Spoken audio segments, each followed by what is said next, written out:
Busyra. Jadi busyra ini ada yang palsu. Yang palsu yang mana?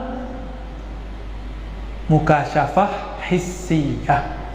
Mukasyafah alam hissi, ngelihat jin. Ya. Kalau orang sakti di Kalimantan Selatan siapa? Jadi dia ketemunya bukan sama Datuk Kelampayan, ketemunya sama orang sakti, apa namanya? Panglima burung. Di alam mimpi atau alam itu katanya alam panglima burung. Habib ngerjain aneh ya. Kata dia, datang itu panglima bawa tongkat menyerahkan kepadaku. Datang bawa keris dan mengijazahkan kepadaku.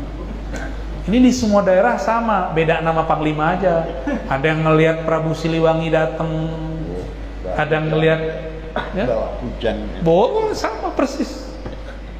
Sama persis. Itu pengalaman di mukasyafah apa namanya? Mukasyafah hissiyah. Hati-hati, itu bukan mukasyafah auliyaullah. Saya titipkan keris untuk perang akhir zaman. Emang perlu? Emang kita masih butuh begituan? Nggak perlu.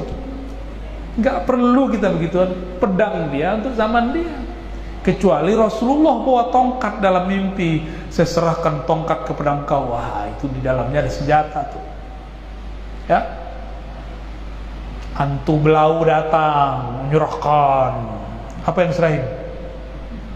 Kitab Kanuragan.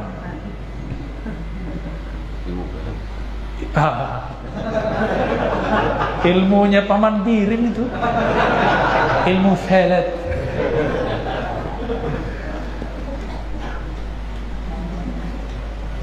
Kenapa ilmu sihir itu bisa bikin orang mukasyafah? Karena dia membuka kunci-kunci buhul alam dengan nama Allah. Jadi wali-wali setan ini gurunya iblis, gurunya setan tapi pangkat mayor, makanya ilmunya pelet. Kalau pangkatnya jenderal, oh gawat ya. Satu hembus napas dia bisa putus jantung orang, gawat tuh. Tuh dukun-dukun begitu ada kan? Ada. Itu kalau kejadian mengerikan sekali, mengerikan sekali. Kenapa mereka bisa? Karena iblis pun bersumpah dengan nama Allah. Iblis itu ismul azam yang dia pakai Al-Aziz dan Rububiyah, Rob, dua aja. Jadi pegangan iblis dua nama itu. Rabbi anzirni, ya Rabb, nah itu asma Allah. Yang kedua bi'izzatika, izzah aziznya Allah. Dua itu aja, nanti diturunin ke dukun-dukun. Cuma dua doang makrifat iblis. Terus antum mau ngaji makrifat sama iblis, cepet sih, cuma cepat juga swabnya ya, gak permanen. Ini yang dipesan-pesan sama beliau dari dulu nih, jangan terjebak, jangan main di alam-alam beginian. Tapi asik emang. Oh asiknya bener. Ketemu ini, ketemu itu ya. Ngaku jadi Sunan Kalijogo ya kan. Yang paling parahnya ngakunya jadi Sunan Ar-Razi Hasim. Sunan apa tuh? Sunan gak jelas ya. Hati-hati ya, belum tentu benar itu. Belum tentu benar. Ya. La tabqa minal mubasyarat illa ar-ru'ya as-salihah. Tidak tersisa daripada busyra tadi mubasyarat kecuali ru'ya salihah. Ru'ya bagi orang-orang ahli fikih, ahli akidah mimpi. Tapi bagi orang ahli ma'rifat bisa mimpi, bisa jaga. Bisa antara jaga dan mimpi. Itu ru'ya dari kata ro'a. Maka Nabi kasih contoh. Misalnya Nabi ngomong gini, bainama ana naimun wal yaqazah, antara aku tidur dan bangun. Ada hadis begitu? Ya. Ka'anni ra'aituni nafsi, seakan-akan aku melihat diriku. Tapi ketika Isra Mi'raj Nabi enggak ada ngomong begitu. qad urija bi ila sama. Begitu Nabi ngomong, enggak ada ka'annani urija ila sama, enggak ada. Coba lihat semua riwayat Imam Bukhari dan Muslim. Nabi langsung ngomong, aku benar-benar diangkat ke langit. Aku benar-benar diperjalankan dari Mekah ke Al-Quds. Enggak pakai ka'annani. Ini yang disebut wali Nabi itu musyahadah. Bahkan Nabi itu di atas musyahadah. Tapi istilahnya belum muncul hari siang ini. Di atas musyahadah itu ada istilah lagi. Tapi kok saya lupa hari ini. Hah? Di atasnya lagi ada. Musyahadah itu mubayanah masih sama, satu rangkaian. Mukalamah masih di dalamnya. Masih di dalamnya. Ada simbolnya. Fakana qaba qausaini. Jaraknya 2 busur. Coba lihat busur. Busur itu panah sama busur bedanya apa? Busur kepalanya. Busur kepalanya bengkok nggak? Itu dia.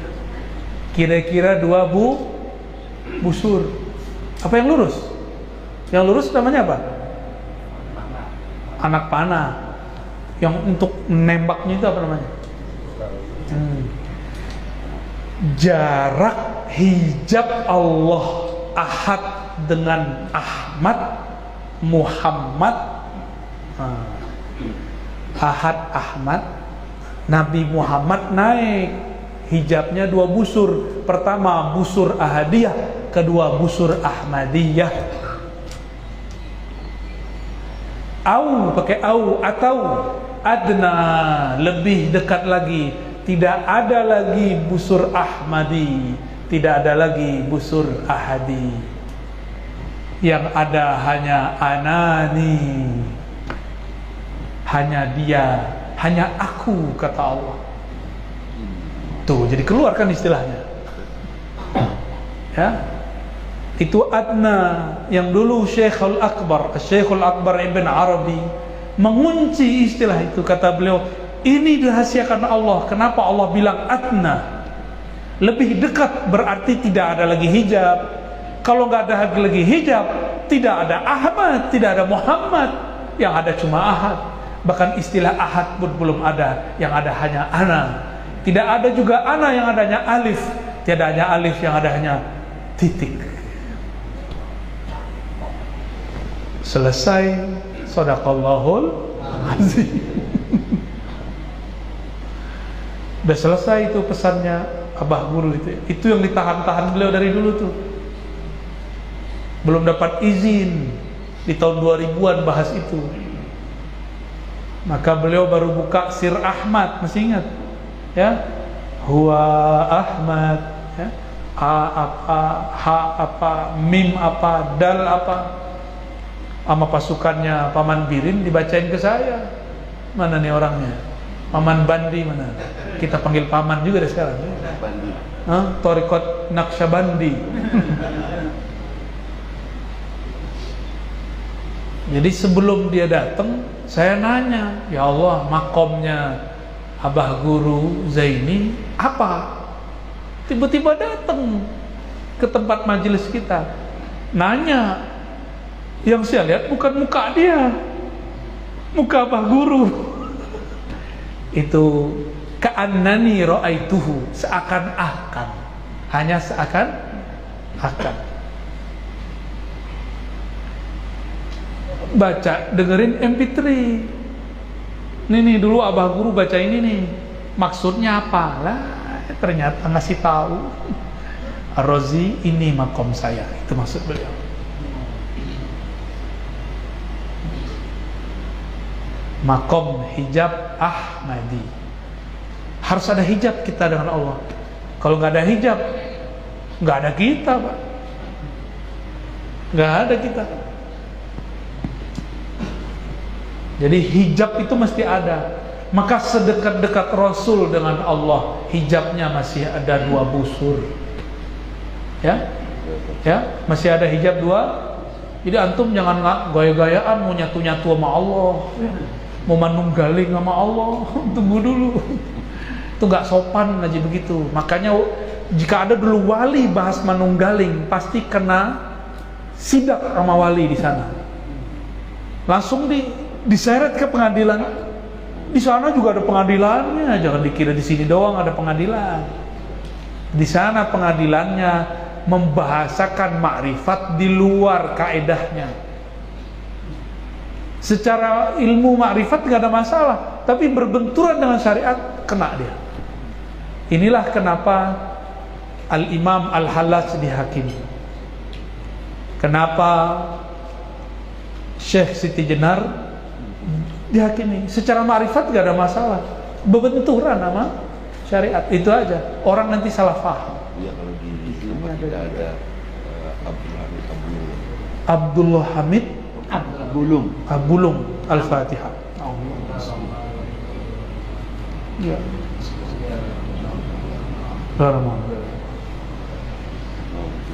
Insya Allah di akhir zaman diselesaikan oleh Al-Imam Al-Mahdi, selesai. Ya. Kalau ada hamba ngomong, ya Rob, tiadalah aku yang ada hanya engkau, bagi Allah nggak ada masalah. Tapi kan dia ngelewatin Rasul. Kul in kuntum tuhibbunallah fattabi'uni, mesti ikut Nabi. Mesti pakai pintu Al-Muhammadi, pintu Nabi Muhammad SAW. Jadi setinggi apapun makom seseorang, dia tetap harus bersyariat syariat Nabi Muhammad Sallallahu Alaihi Wasallam.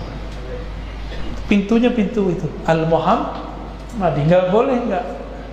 Walaupun yang diomongin Al-Hallaj bener, Abdul Hamid Abulung bener, kan ada juga kawan itu ya, Syekh Nafis Al-Banjari juga ya. Tapi itu ilmunya hampir sama-sama lah dengan Datuk Kelampayan, masih sama, gurunya masih sama. Itu kitab sampai ke kampung saya tuh, Durun Nafis. Tuh kitab orang Banjar sampai ke Padang coba ya. Kalian bisa jajah kita ya. Tapi jajahnya dengan ma'rifat. Orang yang kena jajah ma'rifatullah jadi wali ya. Di saat itu puncak dari ilmunya tokoh-tokoh ini, Syekh Abdul Somad Palembani, Datuk Kelampayan, Syekh Arsyad, Syekh Nafis Al-Banjari, Syekh Abdul Hamid, sama. Mereka baru membuka, belum boleh membuka lebih, yang disebut tauhid asma, tauhid af'al, tauhid sifat, tauhid zat. Baru sampai membuka pintunya, belum masuk benar-benar itu. Karena kalau masuk kiamat segera, berarti sudah ada Imam Mahdi saat itu. Sekarang kapan dibuka? Karena Al-Mahdinya tinggal sedikit lagi. Maka Allah buka-buka aja tuh. Maka wali-wali Allah kasih aja ilmunya. Siapa tahu kita panjang umur. Ya. Karena ilmu-ilmu Dajjal sudah masuk lewat YouTube, udah masuk lewat Instagram, udah masuk lewat Facebook, udah masuk lewat sosial media. Untuk mengantisipasi virus Dajjal ini, maka Allah pun kirim, ya ba'asullahu rajulan minni. Allah utus juga seseorang dari keturunanku, min waladi Fatimah, dari waladnya Fatimah. Cuma sayangnya Allah sembunyikan. Allah akan islah dia, yuslihuhullahu fi lailah. Allah akan islah dia dalam semalam. Kalau diislah, apa arti islah? Diperbaiki. Berarti casingnya beliau ini hancur ini. Secara syariat gak kelihatan, tapi dia gak ingkar syariat. Kalau orangnya kayak Habib ini, udah pakai serban, udah pakai gamis, ketahuan walinya ya. Kalau beliau memang tugasnya karena punya rubat. Masa pakai levis ngajar kan lucu ya gak? Kayak saya nih tugasnya mu'alim, ya udah saya pakai baju mu'alim. Di saat taklim, kalau lagi nyangkul nggak mungkin pakai baju begini kan.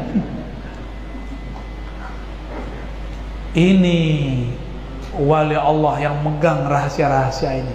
Allah lagi sembunyi-sembunyikan mereka. Yang saya jelaskan ini cuma setetes dari batuknya mereka. Ini mereka batuk, ini keluarnya ini nih. Gimana antum kalau ketemu mereka? Bisa saker, bisa mabuk. Abah guru dulu kalau mabuk, tanya aja sama murid-muridnya, apa yang terjadi kalau beliau lagi saker? Dahsyat. Dulu kalau di Jakarta ada Habib, seingat saya namanya Habib Jindan, njitnya Jindan yang sekarang. Ya, ya, njitnya Habib Salim. Njitnya lagi di atas. Itu kalau lagi datang saker ma'rifatnya, main bola sama bocah-bocah. Beliau udah kayak Habib ini, main bola sama bocah begini. Kata harimnya, wali kok sedeng gitu. Tahu wali kok sedeng? Wali kok gila. Kalau lagi awal datang main bola masih mending daripada kawin-kawin. Ada wali kalau lagi datang kawin terus. Serius. Itu Sayyidina Al-Husain begitu. Kalau ma'rifat turun ke dalam kalbunya, beliau harus kawin, harus nikah. Beliau menikah bukan karena syahwatnya. Enggak. Sayyidina Al-Husain enggak butuh. Enggak butuh beliau. Ya. Ya. Ngeri kan ilmu ini? Ngeri. Nanti ibu-ibu marah sama saya.